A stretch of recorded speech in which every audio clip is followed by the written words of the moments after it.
Mi nombre es Roberto Álvarez y trabajo como psicólogo y psicoterapeuta. Y bueno, mi trabajo siempre ha estado relacionado con la geriatría, los cuidados paliativos, daño cerebral, cuidados al final de la vida. Y bueno, pues este ratito que voy a estar con vosotros y con vosotras, pues me apetecía hablar pues de lo que es el fenómeno del duelo, porque considero que de alguna manera es algo que es muy importante también de cara a abordar el sufrimiento de todas aquellas personas que están cuidando de su ser querido enfermo de Alzheimer. Entonces, bueno, pues voy a plantear en este ratito lo que nos dé tiempo, porque seguramente tendré más de lo que nos dé tiempo, pero yo quisiera sobre todo hablar del duelo, no solamente ya como un fenómeno que va a aparecer después del fallecimiento del ser querido, después de años de cuidados, sino que es algo que está presente en todo el proceso, ¿vale? Me voy a poner de pie, porque si no yo aquí sentado me siento un poco, ¿vale? Y me voy a quitar la chaqueta como Rafael, ¿vale? Pero no os asustéis que no voy a cantar. Eso, nada. Pues yo tengo muy poquita voz, pero muy desagradable. Así que mejor... Se me oye bien, ¿verdad? Sí, perfectamente. Bien, pues ya está. Así mejor, pues si no estoy como un poco como encorsetado, ¿vale? Vamos a ver. Bueno, pues lo he titulado La familia ante la enfermedad de Alzheimer. El duelo, el precio que se cuida el precio de cuidar con amor y sentido. Cuando duelo viene del latín dolius dolere, dolor, pena, aflicción, y cuando hablamos de duelo, yo siempre digo que el duelo es el precio que se paga por amar. Solo hacemos duelo, solo nos duele, solo sentimos ese dolor profundo, ese vacío, esa tristeza y esa soledad cuando amamos al ser querido, cuando le cuidamos con todo el sentido y el valor del mundo, y entonces sentimos cómo va en ese proceso de continuas pérdidas y de deterioro progresivo hasta que llega el final y aparece la muerte, que llamamos la muerte real, y el ser querido no está y no va a volver, y su presencia es imposible. Me siento triste, siento el dolor y siento de alguna manera ese sufrimiento que es inevitable. Y eso, ¿por qué estoy triste? ¿Porque él no está? ¿O porque ella no está? Porque le quiero. El duelo es el precio que se paga por amar. Me gustaría centrarlo sobre todo aquí en la familia, ¿no? Porque a veces tenemos lo que llamamos el paciente expuesto, ¿no? La persona que padece, que sufre, que está diagnosticada la enfermedad. Y detrás tenemos un alguien que de alguna manera en el cuidado diario de esa persona, pues también tenemos un paciente, aquel que de alguna manera también está sufriendo las consecuencias de la enfermedad. Y a veces es ese familiar, ese ser querido, esa esposa, a veces incluso ya con años, que lo deja todo por amor y por cariño, y a veces focalizamos toda la atención en las terapias, en la psicoestimulación, en la estimulación cognitiva, afectiva, emocional, en las terapias de reminiscencia, y centramos mucho la atención sobre la persona enferma, y a veces podemos olvidar que detrás también hay una persona que puede estar sufriendo.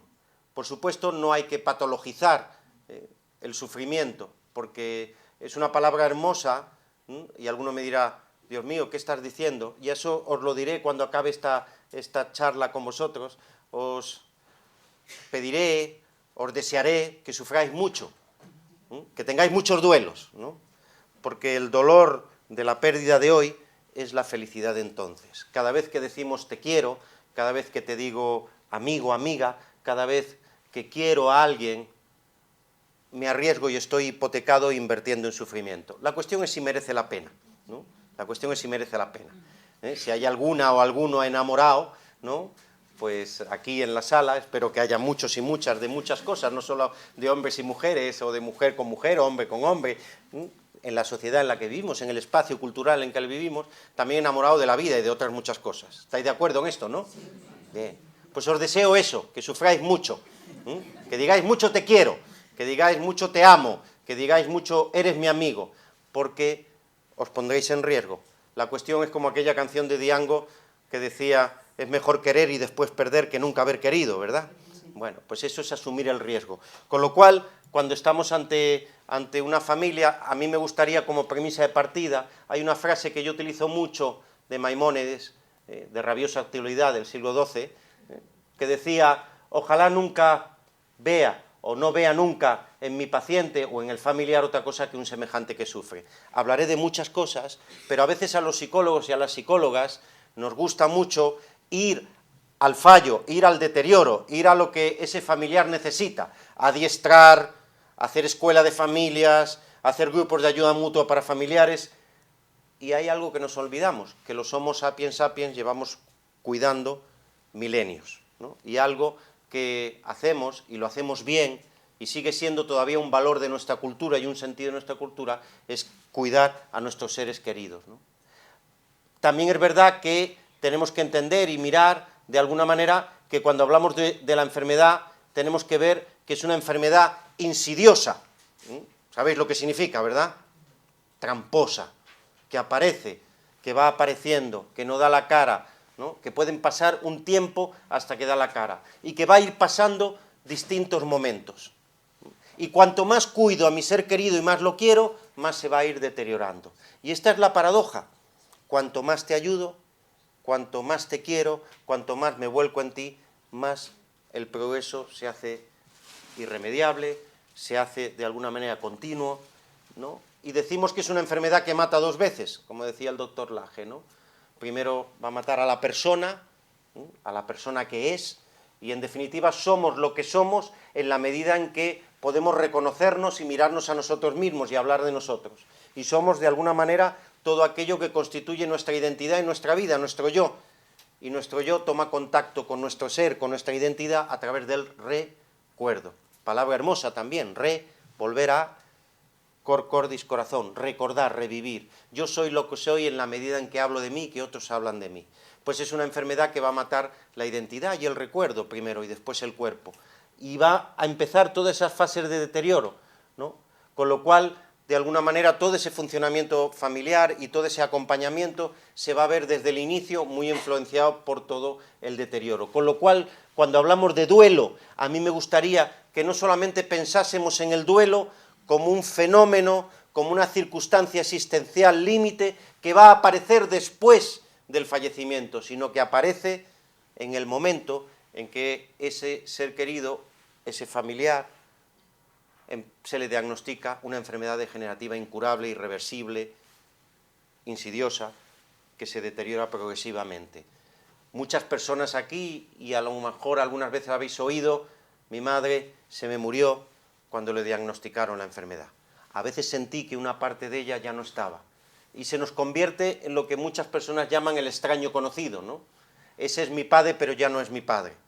Y a mí, que soy su hija, que la cuido con todo el cariño y el amor del mundo, me llama por el nombre de la otra hija, que encima no viene a verla, ¿no? Y eso llena de rabia, ¿verdad?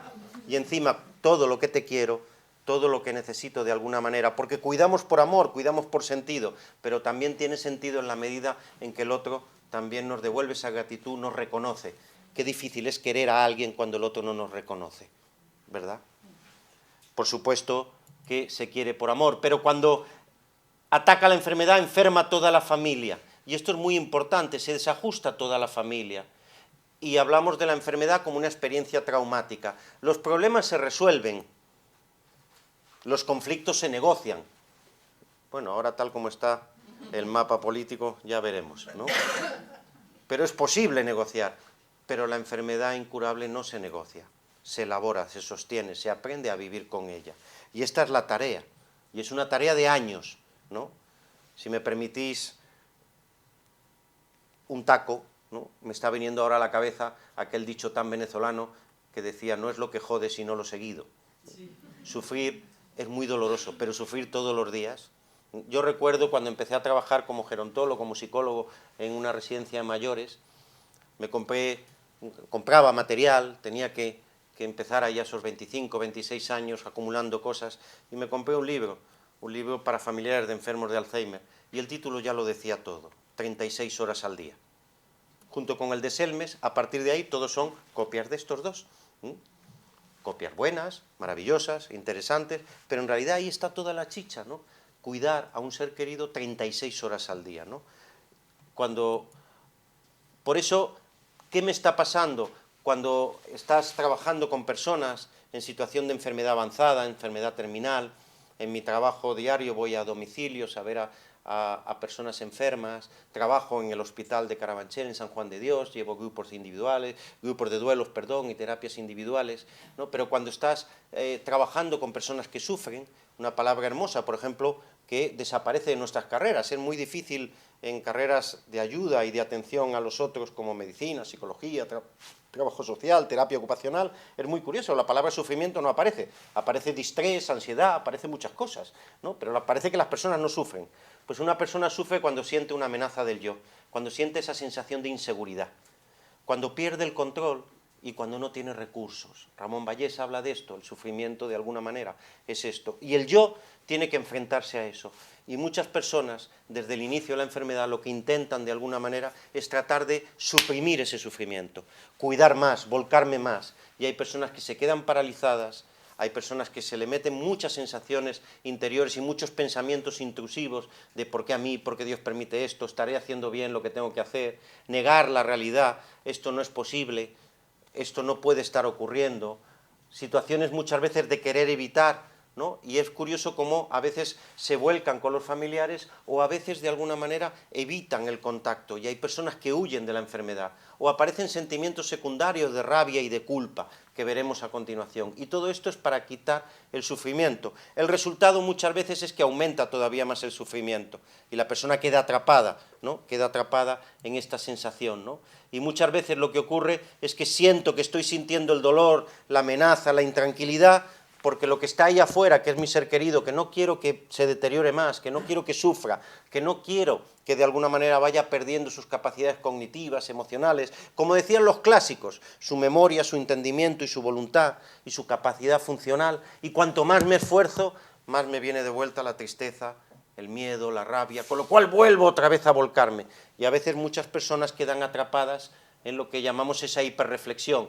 Tendría que ser de otra manera, debería de ser de otra manera, ¿por qué tiene que ocurrir esto? Tendrían que ayudarme, ¿no? Y cuántas veces vemos a personas que debajo de esa emoción de rabia, de irritabilidad, de desesperación, lo que hay es una profunda tristeza. No sé si estáis de acuerdo en esto, ¿no? Entonces la rabia casi siempre es una emoción vacía, lo que oculta debajo es ese bloqueo, ese miedo a perder, esa sensación de alguna manera de tristeza, ¿no?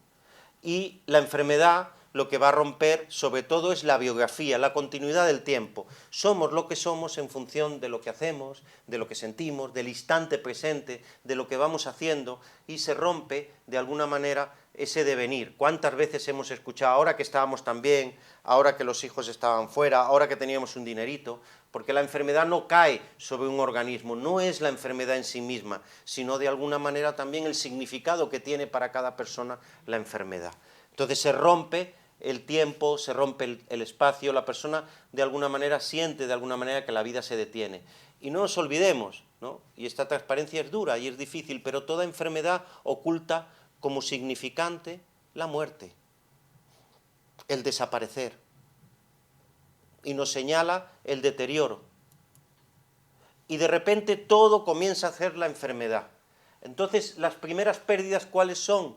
Las pérdidas de los proyectos, de las ilusiones, de los deseos, las pérdidas muchas veces de aquello que se constituía como de alguna manera la ilusión o el sueño de final de vida o de una jubilación o de un lugar donde voy a vivir, ese proyecto que tenía desde mi juventud en ser abuela, abuelo, cuidar de los nietos, ¿no? Y de repente todo eso se convierte ahora en enfermedad, en hablar de la enfermedad, ¿no? Pasamos de estar sanos, de cotillear, de ver el Salmavé, de hablar de los hijos, de las nietas, de poner a parir a la cuñada, y de repente todo vuelve a ser la enfermedad, los diagnósticos, la medicación, ¿no? Entonces el procesamiento de la enfermedad. Con lo cual la persona va pasando por todos estos estadios que conocéis muy bien desde ese primer impacto. Y ahí viene ese primer momento de la enfermedad, y ahí empiezan a aparecer las pérdidas, ¿no? La búsqueda de otros diagnósticos, la experiencia de la enfermedad, sigo comportándome de una manera normal, sigo intentando de alguna manera hacer como que nada ocurre, intento hacer las cosas como antes las hacía, o me voy dando cuenta de que algo no va bien. Y en ese momento de recepción del diagnóstico, buscar otras alternativas, y ahí aparece la angustia, ese deseo de evitación, ese sentir que estoy sintiendo, que no puedo, que necesito que las cosas sean de otra manera e intento buscar otras posibilidades y pedir ayuda. Es el primer reconocimiento de la pérdida, esa primera fractura narcisista de ver que no controlo, porque si algo queremos y algo necesitamos es controlar, ¿no? Todos los que hemos ido a la feria del libro, seguramente en estos fines de semana algún librito nos hemos llevado de potencie su autoestima, controle su angustia, ¿no? Seguramente alguno de estos libros, ¿no? El arte de no amargarse la vida, Las gafas de la felicidad, libros maravillosos, ¿vale? Algunos de ellos los tengo yo también, ¿no? Vivimos en ese esquema vital de querer controlar. ¿Qué ocurre cuando viene esta enfermedad? Una de las cosas que vemos es ese descontrol, esa pérdida de control y esa angustia, ¿no? Y sobre todo no es ese mal designado, sino lo que vivencia la persona y lo que supone la persona. Y de repente, de alguna manera, la ruptura autobiográfica, la ruptura del devenir de la vida, nos anuncia que vamos a ir perdiendo cosas, ¿no? Y pasamos de esa narrativa, de esa forma de contarnos y de lenguajear la vida, de nuestros esquemas de vida, al esquema de la enfermedad. Y entonces el enfermo tiene que asumir, soy un enfermo de, o tengo una enfermedad de. Por supuesto que yo no soy un enfermo, soy una persona, pero empezamos a nombrar la enfermedad y tengo que aceptar la ayuda. Y en esas primeras fases y en esos primeros momentos empieza a ocurrir algo entre el familiar y el enfermo, la persona enferma, entre la persona enferma y el familiar. Y se empieza a abrir un abismo. Es el momento de los silencios y cambiar de comunicación. No le digo esto porque seguro que él piensa que yo estoy pensando. ¿Cómo le voy a contar tal o cual cosa si se va a deprimir? Porque una de las cosas que nos ocurre es que creemos que sufrir es igual a enterarse. Y enterarse y sufrir es igual a hablar de mis sentimientos, con lo cual tenemos que hacer como que nada de esto está ocurriendo, o no hablar de lo que siento, porque si no voy a herir al otro, si no voy a hacerle daño. Entonces muchas veces se producen esos silencios y esas soledades, ¿no? Y la familia, ¿cómo me organizo para ayudar? ¿Cómo hacerlo bien? ¿Lo estoy haciendo bien? ¿Por qué hace lo que hace? ¿No? Y muchas veces vamos a la consulta del médico en atención primaria o al neurólogo y nos dice, tiene usted que entenderlo, es así y lo tiene que aceptar, es normal, lo que está haciendo tiene que ver con su enfermedad. Claro, pero ¿cómo vivir con alguien que ahora se comporta de una manera totalmente distinta? Y no sé vosotras, pero yo fui auxiliar de clínica mientras estudiaba y a mí nadie me explicó que era un delirio. Y yo he discutido con personas delirando. Claro, ya os podéis imaginar. Menos mal que no había cámaras, ¿no? Y no quedó grabado, ¿eh? Y siempre negaré todo aquello que yo he dicho.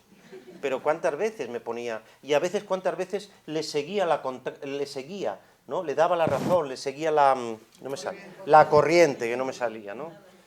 Es que vinieron por la noche y me querían desnudar y me no te preocupes, yo voy a estar aquí. ¿No? Ay, tú sí que eres bueno, hijo mío, tú sí que sabes. Y yo hacía eso, claro, y ahí teníamos un problema, ya teníamos a dos personas delirando, el ayudante y el ayudado, ¿no? Claro, y eso no, claro, llegas y a quién se lo explicas, ¿no?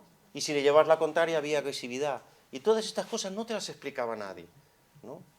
Después si hiciste la carrera tampoco te las explicaron, tuviste que pagar un máster, ¿no? Para que alguien te las explicara, ¿no? Al final, y la familia tiene que aprenderlo, con su nivel cultural, con su esquema de vida, con sus conocimientos, tiene que aprender todo esto, ¿vale? Y cuando lo expongo, muchas veces las personas, la primera respuesta, eso es normal, eso es así, tiene que acostumbrarse. Claro. Y eso me lleva muchas veces a esa sensación de confusión y angustia, de estar atrapado, ¿no? Y verme esa amenaza, esa sensación de impotencia y esa sensación de indefensión, ¿no?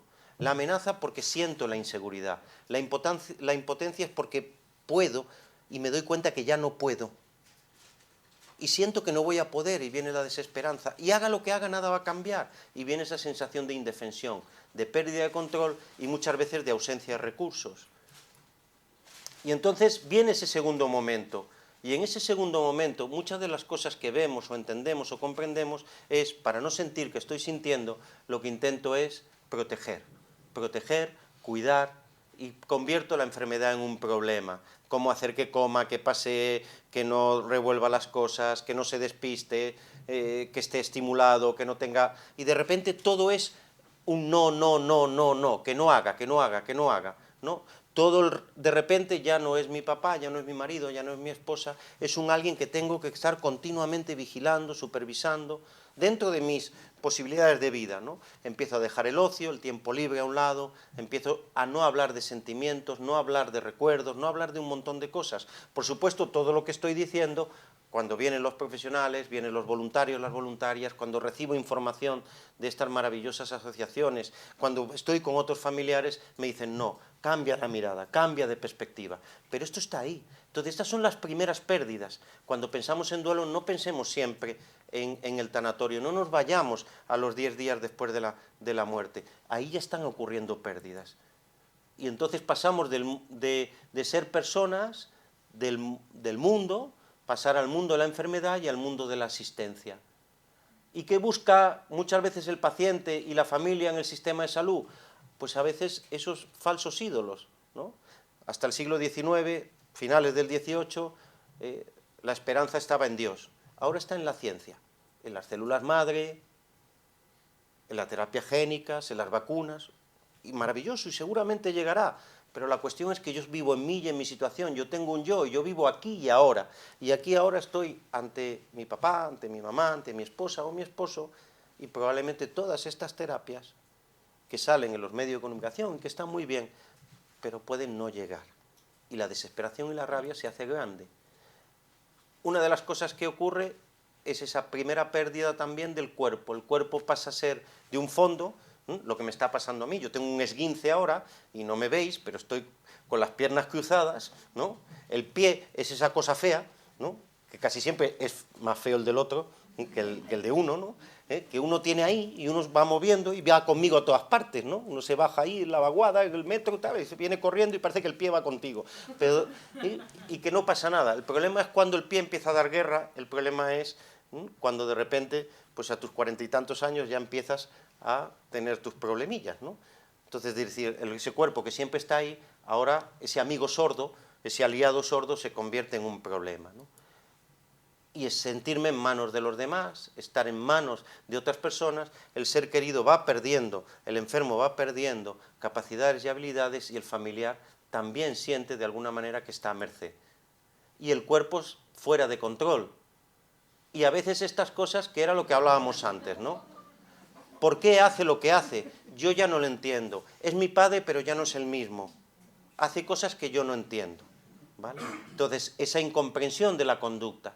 Y el cuerpo, pues de alguna manera, desobediente, va a su bola, ¿no? Y aparece la carga.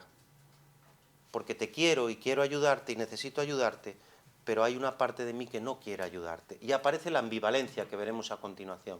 Y esa confianza básica en la vida, esa identidad, todos esos proyectos se van perdiendo y uno siente que se diluye.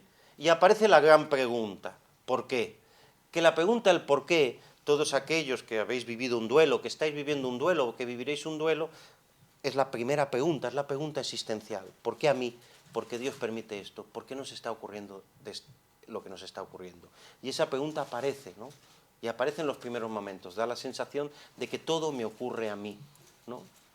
Y el espacio cambia, la casa cambia, hay que hacer traslados, hay que hacer mudanzas, ayudas técnicas, todo está muy bien, pero empieza a cambiar la casa. Los tiempos, sal a dar una vuelta con él, tenéis que pasear, ahora que viene el buen tiempo, sí, pero tengo que tener un lugar cercano para cambiar el pañal, sí, pero le cuesta mucho andar y se agota, sí, pero si no llega el coche hasta ahí, no, todo está muy bien, pero ahora todo cambia, y son pérdidas, y cambian las emociones. ¿Qué tal? Bien. ¿Qué tal? Jodida pero contenta. ¿Qué tal? Bien. Pichí pichá, ¿no? Yo tenía una enfermera que era de Polonia, de la Polonia Real, y le preguntabas, yo no entender aquí nada, yo preguntar por paciente, ¿qué tal? Bien, mal, y vosotros me decís pichí, pichá, así, asá, jodido pero contento, no entender, ¿no? Bien, pues las emociones cambian, ¿no? Y como vemos ese familiar que no puede, tiene que estar contento, tiene que estar agradable, tiene que seguir cuidando, pero tiene esas emociones. Y cambia la comunicación. Cambia la comunicación. Las psicólogas, las trabajadoras sociales, las terapeutas ocupacionales, los animadores socioculturales nos cuentan cómo hablar, terapia, orientación a la realidad. Caramba, si antes hablábamos, reíamos, hacíamos el amor, paseábamos, y ahora tenemos que hacer terapia, orientación a la realidad. y hay que recordar cosas, y hay que poner papeles, y hay que adaptar la casa. Todo eso son pérdidas. Y la persona se nos convierte en un extraño conocido. Hasta que ya llega ese momento en que me doy cuenta que lo que yo deseo, la realidad se me va imponiendo. Y me voy dando cuenta que va cambiando la realidad. Y aparece, y ya empezamos a entender de alguna manera, y empezamos a sentir que ya mucho de él no está. Cuando avanza la enfermedad, cuando ya está la persona en un estadio moderado, grave, cuando ya va avanzando, es cuando empieza a sentir la persona que, de alguna manera, mucho de él ya no está. Y empezamos a flirtear, a pensar, a fantasear con la muerte. Y empieza a aparecer la sensación de duelo. Es el proceso de experiencias y vivencias personales, subjetivas. Hay tantos duelos como personas en esta sala. Y cada uno va a vivir su duelo. Hay reacciones humanas comunes. Yo veo alrededor de 50, 60 personas en duelo a la semana. Y puedo decir que todas lo viven de manera distinta, pero que hay reacciones que son comunes, ¿vale? Pero esto es muy importante, que presenta a una persona ante el conocimiento de la muerte próxima, anunciada de un ser allegado, querido y significativo. Y esto es importante, porque de alguna manera, una de las cosas que pasa en las enfermedades degenerativas, en las enfermedades avanzadas, en las enfermedades donde el ser querido se nos va muriendo, y hoy morirse no es un acto puntual. Como decía Juan Carlos Álvarez, un médico bioeticista muy famoso, decía, hoy se mueren los pacientes con las constantes vitales bien. Hoy podemos tener a una persona cuidada durante años, con procesos oncológicos, enfermedades degenerativas, enfermedades genéticas de larga evolución. Y el enfermo no acaba de morir, pero tampoco acaba de vivir, ni acaba de morir definitivamente. Y el morir se cronifica. Esto es una de las cosas que está ocurriendo. Con lo cual, de alguna manera, nos pasa lo que decía Quevedo, ¿no? Ayer se fue, mañana no ha llegado, hoy se está yendo, sin parar un punto, soy un fue y un será y un es cansado. Es en el hoy y mañana y ayer, junto a pañales y mortajas, y he quedado presentes sucesiones de difunto. Y entonces la persona se queda atrapada en el medio. Añoro todo lo vivido que ya no está y me angustio por todo lo que va a venir. Y el día a día se me va en los cuidados. Con lo cual el duelo anticipado va a contener muchos elementos que corresponden al duelo en sí, pero no lo va a sustituir. El duelo real, el sentimiento nuclear es la tristeza, el duelo anticipado va a ser la angustia. Sentir que estoy sintiendo en mí, que no controlo, que haga lo que haga, no voy de alguna manera a evitar lo que está ocurriendo y que no sé lo que va a pasar y la incertidumbre. Tiene cualidades propias. ¿Qué es lo que vamos a encontrar cuando la persona se va deteriorando más? Esa lucha interior. Una parte de mí quiere seguir luchando y cuidando, y otra parte de mí quiere que acabe ya. Y una parte de mí se comporta como si esa persona, aún así, es mi muñeco, es mi hijo, es mi hija, es como mi amante, mi amigo. ¿Cuántas veces hemos visto a personas a pie de cama, besando, tocando, acariciando, entregándose? Y encima es muy reforzado también socialmente, porque cuando vemos aún cuántas expresiones hemos escuchado, qué buena esposa, está todo el día a pie de cama, qué buena hija. Y tú lo ves y dices tú, madre mía, lo que está ocurriendo, ¿qué pasará el día que esta persona fallezca? Y todos lo vemos, porque hay vida inteligente fuera de las facultades de psicología. No hay que mandar una sonda, no hay que mandar una sonda. Las personas lo vemos, y muchas personas que me han derivado a mí a terapia de duelo, a alguna persona, me las ha derivado en los duelos anticipados. Me ha dicho, esta persona va a necesitar ayuda. ¿Por qué? Porque no aceptar el hecho de que se le está yendo y lo atrapa y lo agarra. Y esa lucha por la negación. Eso lleva a la ambigüedad, a la ambivalencia. ¿Se muere o no se muere? Cuando hablamos ya en un estadio avanzado. Y una parte de mí quiere que se vaya y otra parte no. Y aumenta la vigilancia, la hiperprotección y esa dependencia, ¿no? En definitiva, yo creo que Él está en mis manos y por eso le cuido, pero en realidad estoy yo en manos de Él, porque necesito y quiero y convierto el cuidado en mi forma de autoestima. Y el espíritu de sacrificio, de fortaleza y de entrega, y lo puedo todo. Porque el que tiene un porqué puede soportar casi cualquier cosa. Y por amor y por cariño uno puede soportar casi cualquier cosa. El martes estuve con una persona que había tenido un infarto mientras cuidaba a su mujer. Y cuando acabó todo y tuvo el desenlace, iba al médico y dice, pero usted no tuvo dolor. Yo pensé que era el dolor del alma. Se me rompía el pecho. Alguno dirá y tendrá conocimientos de medicina, de enfermería, y dirá, hombre, no sería un infarto masivo. Por supuesto, pero era una persona que le dolía. Tenía muchísimo dolor. Y ese dolor, en ese momento, estaba totalmente entregado a la persona. Y hay mucho llanto encubierto. ¿Por qué? Porque estar mal es igual a sentirse mal. Y sentirse mal es igual a estar mal. Luego, sentirse bien es igual a estar bien. Entonces, a nosotros no nos gusta. Ahora, desde los cuidados paliativos, se habla mucho, y desde el mindfulness y de la terapia de la compasión, que está muy bien. Pero si le preguntáis a alguna persona afuera, lo último que quieren es que se compadezcan de ella. Y entonces aparecen esas emociones con teatro. La compasión, la empatía, la comprensión del otro, sentir de alguna manera que siento ahora mientras sufres, que tu dolor me duele, y no es lástima, ni me siento por encima de ti, pero intento ocultarlo porque yo no quiero dar pena. Y todo es Él, y nada más que Él. Y cuando cuido muchos años, me olvido de mí. Uno de los rasgos del duelo patológico es precisamente esto. Estar muchos años olvidándome de mí misma y entregándome totalmente al cuidado del otro. Cuando el otro desaparece, siento un vacío enorme. Y aparece un dolor físico, emocional, moral, espiritual. Y pierdo el sentido de mi vida. Y hay mucho llanto encubierto. ¿Y qué ocurre? Creemos que sentirse bien es igual a estar bien. Luego, no llores, ¿no? Yo siempre le digo a todo el mundo, ¿no? ¿Cuál fue nuestra primera terapia de relación de ayuda? La tuvimos cuando teníamos 3, 4 años y estábamos con aquel triciclo que nos regalaron en los Reyes Magos, los que hemos tenido suerte, los pijos, los que hemos tenido suerte, los que hemos nacido en un país que te regalan cosas, ¿no? Y hay Reyes Magos, ¿no? Y nos hemos caído con la bicicleta. Y llega corriendo la abuela y nosotros estamos llorando en el suelo. ¿Y qué es lo primero que hace la abuela? ¿Que estamos llorando en el suelo? Abrazarte. Levantarte. No llores. Pupa, sana, sana. Culito de rana. Mira un pajarito. Distraer. Distráete. ¿Cuántas veces? Y algunas de las personas aquí lo han escuchado. Es que estoy muy mal, es que estoy fatal, es que no... Venga, mujer, no pienses ahora en eso. Tienes que distraerte, tienes que salir, contrata a alguien.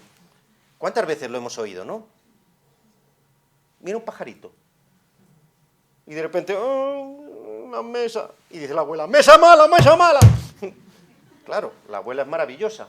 ¿Pero qué nos está inculcando la abuela? Nos está diciendo, mira, cuando ocurre algo malo tiene que haber un porqué. ¿Pero por qué enferma tu ser querido? ¿Por qué muere un hijo? ¿Por qué muere un padre de 60 y tantos años con un Alzheimer precoz que lleva desde los 50 y algo? ¿Por qué? ¿Por qué no? Le decía una madre en una terapia de grupo a otra madre que había perdido un hijo. ¿Y por qué no? ¿Quién eres tú para que no te pase? La cuestión no es que son preguntas existenciales que no tienen respuesta. La cuestión es que yo no cuestiono a la vida, sino que la vida me cuestiona a mí. Y ahora que me ha ocurrido esto, ¿cómo lo quiero vivir? ¿Y qué es lo que quiero hacer con esto? Y el llanto muchas veces es encubierto, porque las personas nos dicen que nos tranquilicemos, que no lloremos y que pensemos en otra cosa. Y sana, sana, culito, rana.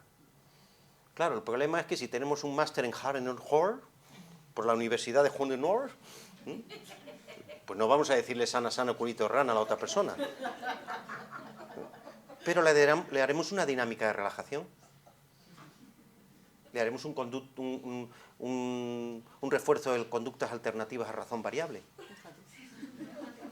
¿Me explico lo que quiero decir? O lo apuntamos a yoga, pero a lo mejor muchas personas también, que es muy bueno todo lo que estamos hablando, también necesitan sentir que sienten que hay alguien ahí que les escucha, que les entiende y lo comprende. Y ahora voy a ser todavía de más rabiosa actualidad. Hay un libro en la Biblia muy antiguo, tranquilo, no voy a dar un sermón, que se llama el Eclesiastés, que decía, hay un tiempo para reír y un tiempo para llorar. Y a veces hay muchas personas que tienen soledad. ¿Y qué es la soledad? La sensación de que nadie les escucha, que nadie les entiende. Por eso es muy importante, no solamente las terapias, no solamente la psicoestimulación, no solamente todas estas cosas, sino también, ¿y a mí quién me ayuda? Porque al final, muchas veces lo que hay es un deseo de que todo acabe. Y a veces hay personas, que lo vamos a ver en las últimas fases, y esto en enfermería, en medicina, en psicología, en las plantas de los hospitales nos pasa. Muchas veces, mira a esa hija, y no viene, y parece que hay algo dentro de esa persona que ya no puede más, y que quiere apartar. En esos últimos momentos hay personas que pueden reaccionar apartando la mirada, porque no resisten más. Y eso es ese distanciamiento, ese desapego, esa hostilidad hacia el enfermo, hay que validarla. Ahora lo vamos a ver para acabar. Y muchas veces viene la culpa como emoción secundaria, porque es un respiro de la angustia, porque mientras me siento culpable por haberle gritado cuando se quitaba el pañal, no siento que estoy sintiendo que se me muere, que no lo voy a volver a ver más, que no voy a saber vivir sin él, que qué será mi vida sin él. Y mientras me siento culpable, o como digo yo, la técnica del ventilador, mierda para todos lados, a Dios, a los médicos, a mí misma, no siento que estoy sintiendo la tristeza, porque ese es el conflicto. ¿Y cómo puede aparecer la culpa? Puede aparecer de muchas maneras, ¿vale? Debería de haber llevado al médico antes, he pensado que mejor estaría si se muriese, no he podido hacer nada, cuántas veces he pensado que no hemos hecho todo lo suficiente en la vida y ahora él está enfermo de Alzheimer y yo con este tumor, ¿no? Van a aparecer todas estas culpas, ¿no? Y esta es muy importante, esta va a aparecer en el balance final, cuando la persona se está muriendo o al principio del duelo propiamente dicho, cuando la persona fallece. Empiezo a revisar la vida para atrás y empiezo a hacer balance del cuidador. No debía haberle gritado tanto cuando se quitaba el pañal en el pasillo. El pobre no era consciente. Bastante tenía él con hacérselo encima y no poder evitarlo, ¿no? Empiezo a hacer ese balance, ¿no? La culpa de todo la tienen los médicos. Empiezo a echar culpas, ¿no? Perdonad porque se me va. Y empiezo a pensar cómo será la muerte, dolerá, cómo morirá, cómo me comportaré cuando él fallezca. Y entonces viene ese primer momento del duelo. ¿Qué podemos hacer ahí? En ese primer acto, cuando la persona empieza a ser consciente de que se muere, de que se va, ¿qué puedo hacer yo como ayudante? Yo nada puedo hacer para controlar lo que está sucediendo, pero puedo decir desde mi libertad y mi responsabilidad cómo quiero vivirlo. Ayudar a despedirse, decir adiós, decir te quiero, decir perdón, decir lo siento, tratar de reconciliarse con el pasado y ver qué sentido y valor ha tenido todo lo que he hecho, para qué he hecho todo lo que he hecho. Aun a pesar de haberle gritado, ¿volvería a hacer lo mismo? ¿Y para qué lo hiciste? Por amor. Y ahora que sientes de alguna manera que todo lo que has hecho lo has hecho por amor, sientes de alguna manera que ha merecido la pena, aunque no has tenido éxito, sí, lo volvería a hacer. Y eso ayuda a la persona a reconciliarse. ¿Qué podemos hacer?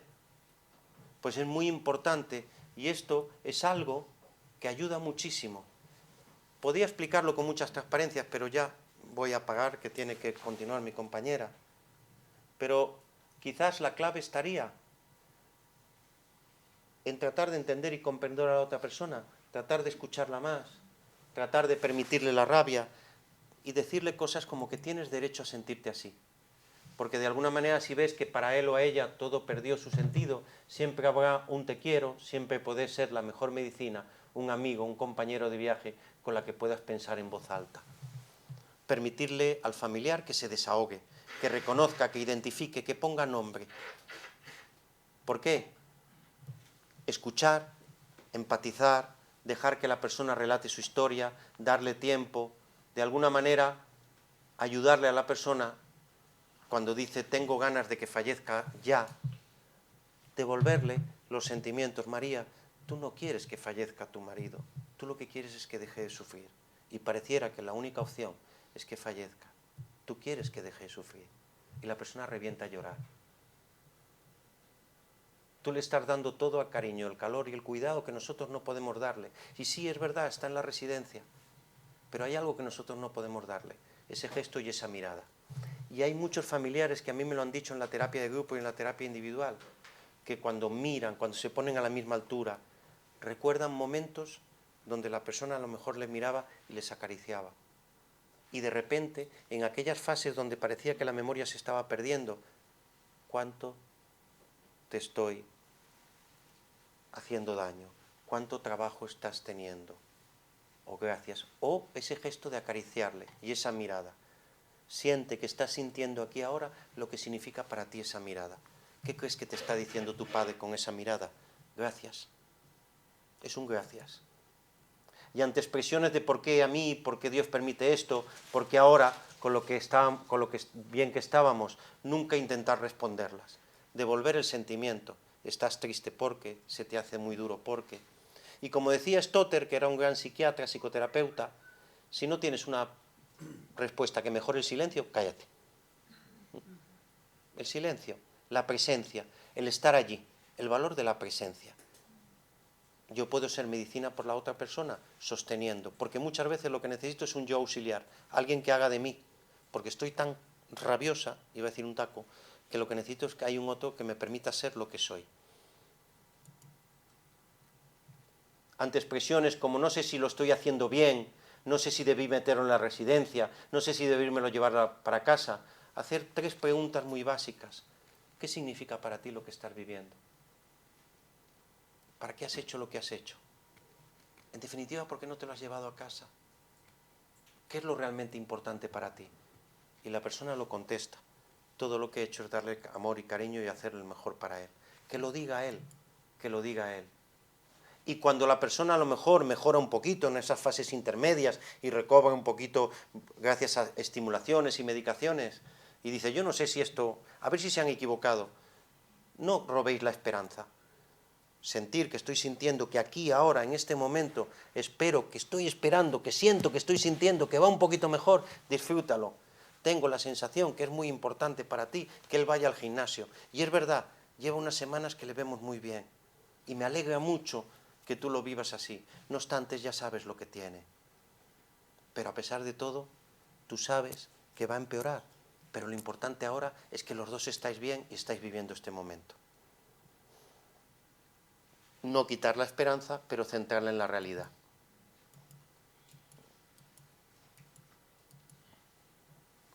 Y saber, de alguna manera, que él no está, que su presencia es imposible. Y me siento triste. ¿Y por qué me siento triste? Porque le amo. Pero que hay algo que la muerte nunca se va a llevar. El amor. Permitirle a la persona, cuando fallece, expresar sus sentimientos, darle permiso para que tome conciencia, permitirle cosas raras. Las primeras semanas van a ocurrir cosas raras. Está lloviendo mucho, hace mucho frío, lo estará, tendrá frío. Dios mío, pues si está en el cementerio. No vayáis corriendo al psiquiatra. Que tenga las cenizas. Hoy estamos pasando de ser romanos, judeocristianos, a ser vikingos, anglosajones. Cada vez incineramos más. Yo no digo que esté mal ni bien. Lo que pasa es que ahora tenemos al muerto en casa. Y sacarlo de casa cuesta. Porque la persona te va a decir, a mí no me hace daño. Sí, no me hace daño, pero lo tengo en la mesilla. Y hablo con él. Y le doy un beso. Y no le dejo solo. Esas reacciones, la persona va a necesitar un tiempo para despedirse, para desapegarse. ¿Cuál es la mejor forma de desapegarse? Que reconozca, que vuelva a conocer, que identifique y ponga nombre, que se desahogue y que de alguna manera entienda que hay algo que no se ha llevado a la muerte, el amor. ¿Y cómo amar al que no está? Recordándole, reviviendo, sintiendo aquí y ahora que hay algo que la muerte no se va a llevar. Que por homenaje, por legado a él, yo puedo seguir viviendo. Y a veces lo que necesito un otro que me cuente la historia. Porque cuando mi corazón calle, cuando mi voz calle con la muerte, mi corazón se seguirá hablando. Y a veces lo que necesitamos es un alguien que sea capaz de soportar historias. Al niño se le engancha por el juego.